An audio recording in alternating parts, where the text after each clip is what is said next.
एक बहुत ही बड़े उद्योगपति का पुत्र कॉलेज में अंतिम वर्ष की परीक्षा की तैयारी में लगा रहता है। तो उसके पिता उसकी परीक्षा के विषय में पूछते हैं, तो वो जवाब में कहता है कि हो सकता है कॉलेज में टॉप आऊँ। अगर मैं टॉप आया तो मुझे वो महंगी वाली कार ला कर दोगे जो मुझे बहुत पसंद है। तो पिता खुश होकर कहते हैं, क्यों नहीं, अवश्य ला दूंगा। ये तो उनके लिए आसान था। उनके पास पैसों की कोई कमी नहीं थी। जब पुत्र ने सुना तो वो दोगुने उत्साह से पढ़ाई में लग गया। रोज कॉलेज आते जाते वो शोरूम में रखी कार को निहारता और मन ही मन कल्पना करता कि वह अपनी मनपसंद कार चला रहा है। दिन बीतते गए और परीक्षा खत्म हुई। परिणाम आया, वो कॉलेज में टॉप आया। उसने कॉलेज से ही पिता को फ़ोन लगाकर बताया। वे उसका इनाम कार तैयार रखे, मैं घर आ रहा हूँ। घर आते आते वो विचारों में गाड़ी को घर के आंगन में खड़ा देख रहा था। जैसे ही घर पहुंचा उसे वहां कोई कार नहीं दिखी। वो बुझे मन से पिता के कमरे में गया। उसे देखते ही पिता ने गले लगाकर बधाई दी और उसके हाथ में कागज में लिपटी एक वस्तु थमाई और कहा, यह लो तुम्हारा गिफ्ट। पुत्र ने बहुत ही अनमने दिल से गिफ्ट हाथ में लिया और अपने कमरे में चला गया। मन ही मन पिता को कोसते हुए उसने कागज खोलकर देखा। उसमें सोने के कवर में रामायण लिखी।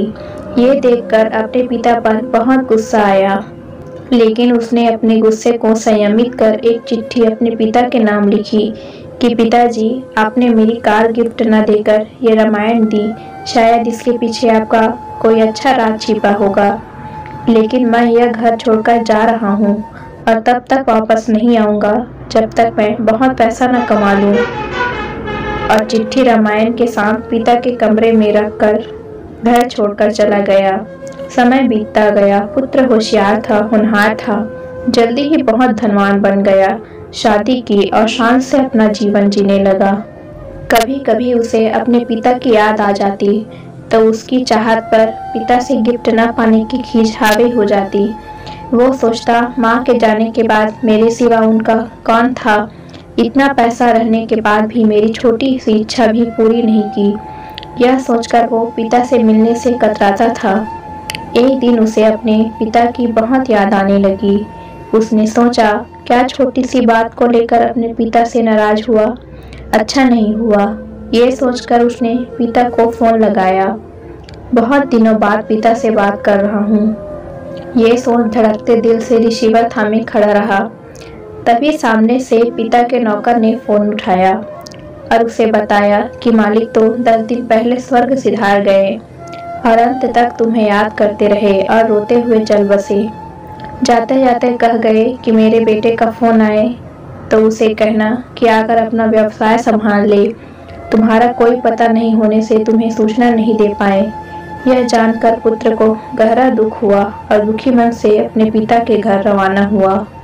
घर पहुंचकर पिता के कमरे में जाकर उनकी तस्वीर के सामने रोते हुए रूंधे गले से अपने पिता का दिया हुआ गिफ्ट रामायण को उठाकर माथे पर लगाया और उसे खोलकर देखा।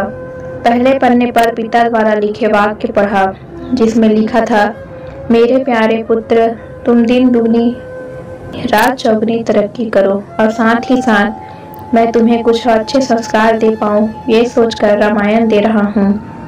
पढ़ते वक्त उस रामायण से एक लिफाफा सड़क कर नीचे गिरा, जिसमें उसी गाड़ी की चाबी के बारे में लिखा था और साथ ही गाड़ी का बिल भी रखा हुआ था। ये देखकर उस पुत्र को बहुत दुख हुआ और धड़ाम से जमीन पर गिरकर रोने लगा। हम हमारा मनचाहा उपहार हमारी पैकिंग में ना पाकर उसे अनजाने में खो देते हैं। ईश्वर भी हमें अपार गिफ्ट देते हैं, लेकिन हम अज्ञानी हमारे मनपसंद पैकिंग में ना देखकर गिफ्ट पाकर भी उसे खो देते हैं। हमें अपने माता पिता के प्रेम से दिए ऐसे अनगिनत उपहारों का प्रेम से सम्मान करना चाहिए और उनका धन्यवाद करना चाहिए।